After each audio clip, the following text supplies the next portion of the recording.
এখন আমি আট ভাজা করার জন্য বসিয়ে গেছি। এখানে মুড়ি রয়েছে, এখানে 9 রকমের ভাজা নিয়েছি আমি।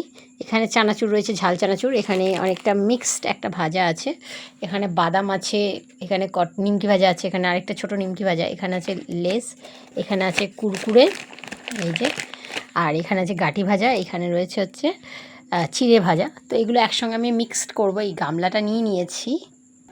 তো বন্ধুরা, এখানে আমি মুড়িটাকে ঢেলে নিচ্ছি। প্রথমে পুরো মুড়িটাকে ঢালবো, সেই জন্য আমি একটু বড়ো মানে কি গামলা ইউজ করছি, নাহলে এটা ঢালা সম্ভব হবে না। এবার দেখুন একে একে কুরকুরে চলে যাচ্ছে।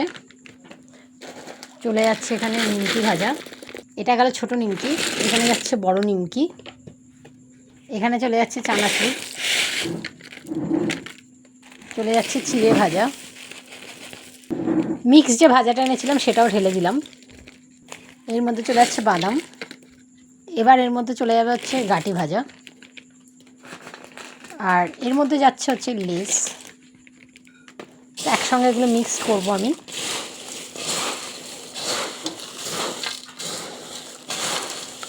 এটা হচ্ছে আমাদের আটকলাই ভাজা বলি আমরা, এটা কালকে খাওয়া হবে।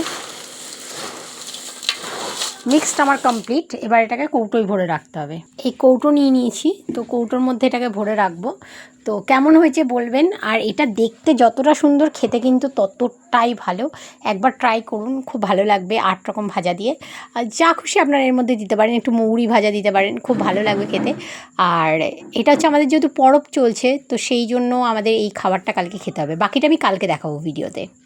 আটকলাই বানানো একদম রেডি হয়ে গেছে। আটকলাই, তো এটাকে আমরা স্টোর করে রাখবো, যতদিন চলবে।